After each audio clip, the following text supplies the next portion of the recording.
انجیر ہے طاقت کی زنجیر۔ آئیے دیکھتے ہیں کون کون سی بیماریوں میں ہے یہ کتنی اکثیر۔ اللہ نے جس چھوٹی سی چیز کی قسم قرآن پاک میں اٹھائی، دیکھتے ہیں اس چھوٹی چیز سے ہم کیسے بڑے فائدے اٹھاتے ہیں۔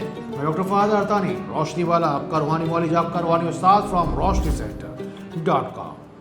سب سے پہلے ہم بات کریں گے اس بیماری کے بارے میں جو کہ آج کی تاریخ میں موسٹ کامن بیماری ہے، سب سے عام بیماری ہے، جسے ہم پاچن کریا کہتے ہیں ہندی میں، اور ہاضمے کی خرابی کہتے ہیں اردو میں۔ ہاضمے کی خرابی کو درست کرنے کے لیے ہمیں چاہیے فائبر، جو کہ انجیر کے اندر اللہ رب العزت نے پہلے سے وافر مقدار میں رکھی ہے۔ دیکھتے ہیں ہم اسے استعمال کیسے کر پاتے ہیں۔ بس رات کو نیم گرم پانی کے اندر آپ کو 3 عدد انجیریں بھگا کر رکھ دینی ہے، صبح کو اٹھا کر پانی کو ضائع کر دیں گے اور یہ انجیریں اچھی طریقے سے چبا کر استعمال کریں گے۔ نہ صرف اس سے جگر، معدے اور آنتوں کے امراض دور ہوتے ہیں، بلکہ بواسیر تک کی بیماری سے جان چھوٹ جاتی ہے، جس کے بارے میں احادیث کریمہ میں ہمیں ذکر ملتا ہے۔ شفایابی کی نیت سے جس وقت آپ ان انجیروں کو چبا رہے ہو نا، تو بغیر گنتی یا اللہ ہو یا مقسط ہو یا مقیت ہو پڑھتے چلے جائیں۔ کون سی چیز کتنی زیادہ شفایاب ہے، اس کا سارا دار و مدار اس کو صحیح طریقے سے استعمال کرنے میں اور صحیح وقت پر استعمال کرنے کے اندر چھپا ہوا ہے۔ آقا کریم رؤوف الرحیم صلی اللہ تعالیٰ علیہ وآلہ وسلم کے ارشاد کے مطابق انجیر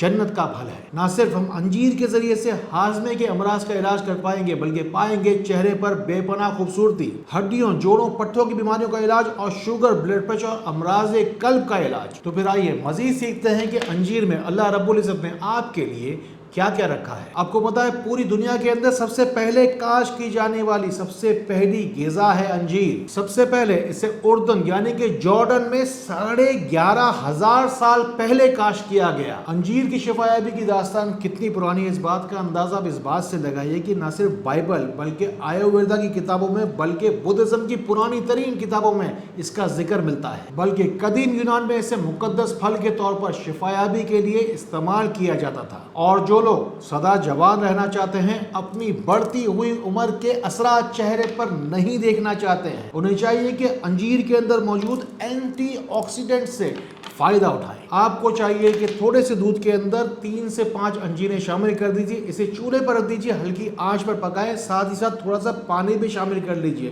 جب قدرے پانی کم ہو جائے تو اسے دودھ کے ساتھ ان انجیروں کو چبا کر دن میں کسی بھی وقت استعمال کریں۔ بہتر یہ رہے گا کہ کسی ہلکی پھلکی ورزش سے پہلے یا کسی بھی نماز سے پہلے اسے استعمال کیا جائے۔ اس خاص دودھ پر یا اللہ ہو یا نور ہو یا مصور ہو، شفایابی کی نیت سے ضرور پڑھ لیجیے گا، تاکہ آپ کے چہرے پر نور ہو اور خوبصورتی بے شمار ہو۔ اپنی پریشانی، اپنا دکھ، اپنی تکلیف نہ چھپائیے، سینکڑوں ہزاروں لوگوں کی طرح کمنٹ سیکشن میں جائیے اور دعا میں اپنا نام ضرور شامل کروائیے۔ کبھی آپ نے سوچا کہ جتنی تیزی کے ساتھ نئی سے نئی دوائیں اور ریسرچ ہوتی چلی جا رہی ہے، بیماریاں بھی اتنی ہی تیزی کے ساتھ بڑھتی چلی جا رہی ہیں۔ ہمیں سمجھنا ہوگا کہ کس طرح ہم اندھیروں سے نکل کر روشنی میں آئیں اور اللہ رب العزت کی خاص نعمتوں سے فائدہ اٹھائیں۔ یہ تمام ہی باتیں ہمیں رب سے ملاتی ہیں۔ اللہ سے رب سے ملانے والی ان باتوں کو آگے سے آگے پہنچانے میں ہماری مدد کیجیے۔ ان باتوں کو ان لوگوں تک ضرور پہنچائیے جن کو آپ سے زیادہ ان باتوں کی ضرورت ہے۔ ایک سوال، نہ جانے کیوں ہر کوئی شخص آج کل گھٹنے، جوڑوں اور ہڈیوں کے امراض میں گرفتار ہے۔ انجیر میں موجود ہے اس کا جواب بھی،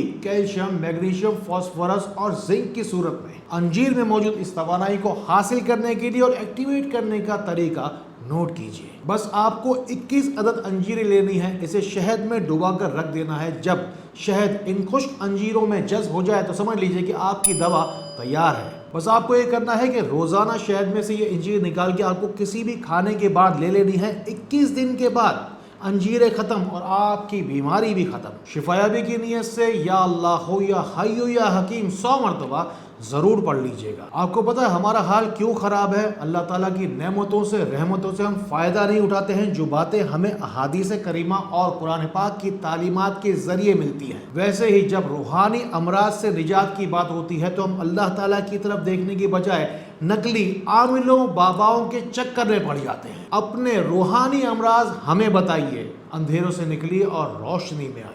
الحمدللہ رب العالمین، پچھلے 40 سالوں سے روشنی سینٹر دکھی دل انسانوں کے زخموں پر